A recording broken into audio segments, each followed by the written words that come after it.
8 minutes pa lang mga boss. Pero, napakonsid na dito yung kalaban namin mga boss. Grabe. Pinakonsid ng Hirara ko mga boss. Pero bago ang lahat, ito yung nangyari mga boss. Early pa lang, grabe napaka-aggressive ng kalaban namin dito mga boss. Ang tatapang nila mga boss. Tapang muna tao. Sa siging tao na sila agad oh. Pero walang mas matapang boss dito sa ano namin. YC. Galing pa yan sa sa top guys ha. Eto pa mga boss. Bigyan pa natin to mga boss. Nakapupunta boss. Naku wala ka pang SS sa idol. Hindi ka makakatakas dol. Panoorin nyo guys kung paano dito pasukin yung kalaban namin sa Torrid mga boss. Pag hindi yan umuwi guys, naku mabibigyan ka idol. Ayun, idol hindi umuwi. Walang iya. Ganun kalupit si Rara boss. Oh, piso na lang. Hindi mo ako mapapatay boss. Niwala ka. Grabe yung step natin dun guys.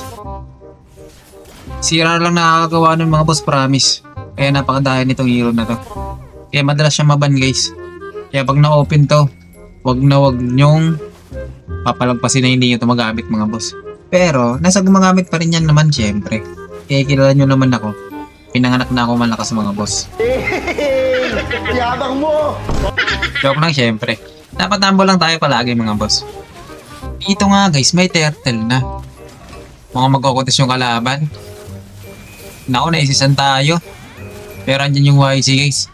Ako nagkamali dito, nagkamali yung kanina guys. Hindi siya nag-isi sa akin. Grabe, ang lupit din ng YC namin dito mga boss. Tignan nyo to. Yung glue. Napakakunat boss pero walang iya. Pinapalambot lang ni Rara guys. Kaya pagkagaling ko sa top guys, nakita ko naman dito si Keritel nagsusulo sa bot. Siyempre bibigyan natin yan guys. Pag hindi yan umuwi, mamamatay yan boss. Maniwala ka sa akin. Grabe, 7-0 na tayo dito mga boss.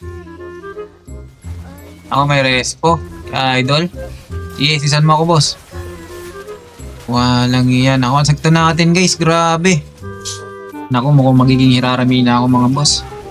Kasi grabe yung mobility ni Hirara guys. Mobility, crowd control, immune, tsaka damage mga boss. All in na. Nasa kanya na lahat guys. Tapos ang ganda niya pa. Rush ko na din yata si Rara guys eh.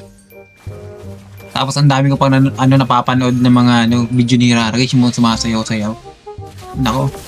Kaya sino ba naman mga boss ang hindi mapapakonsid sa ganito kalupit na hero? Tapos ako pa yung mga kalaban nyo. Napakayabang mo talaga! Walang takas yung kalaban dito guys kay Rara eh. Kayo guys, sa tingin nyo, sino yung pinakamalupit na pang-counter kay Rara? Comment nyo dyan sa baba guys. Kung sino yung pinakamalupit na pang-counter kay Rara. Nung kaya niya talaga magipagsabayan. Maliban kay Mincy mga boss kasi pag gamit ko si Rara, autoban si Mincy sa akin guys.